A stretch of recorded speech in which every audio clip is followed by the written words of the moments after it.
بسم اللہ الرحمن الرحیم۔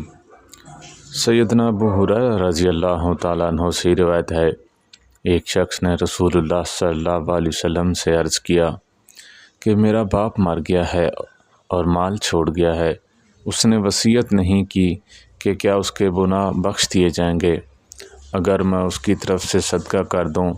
تو آپ صلی اللہ علیہ وسلم نے فرمایا ہاں۔ حضرت ابو ہریرہ رضی اللہ تعالیٰ عنہ روایت کرتے ہیں، میں نے عرض کیا یا رسول اللہ صلی اللہ علیہ وسلم، آپ سے بہت سی باتیں سنتا ہوں مگر بھول جاتا ہوں۔ آپ صلی اللہ علیہ وسلم نے فرمایا اپنی چادر پھیلاؤ۔ میں نے اپنی چادر پھیلائی۔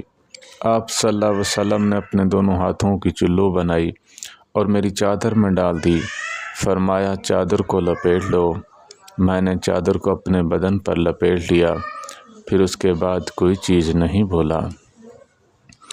حضرت انس رضی اللہ تعالیٰ عنہ روایت کرتے ہیں، نبی کریم صلی اللہ علیہ وسلم نے فرمایا قیامت کی نشانیوں میں سے یہ بھی ہے کہ دین کا علم اٹھ جائے گا اور جہالت جم جائے گی اور شراب کو کثرت سے پیا جائے گا، زنا اعلانیہ ہوگا۔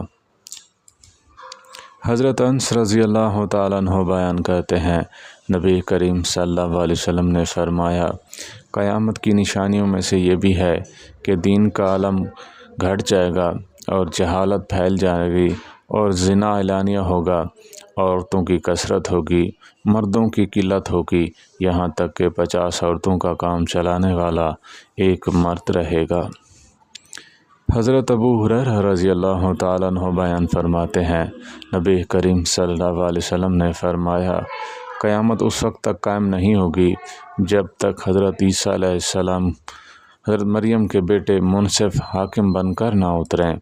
وہ صلیب کو توڑ ڈالیں گے، سور کو مار ڈالیں گے اور جزیہ لینا موقوف کر دیں گے، اور مال روپیہ پیسہ اس وقت ایسی کثرت ہوگی کہ کوئی بھی قبول نہیں کرے گا۔ اللہ تعالی ہم سب کو عمل کرنے کی توفیق عطا فرمائے۔ وآخر دعوانا ان الحمد للہ رب العالمین۔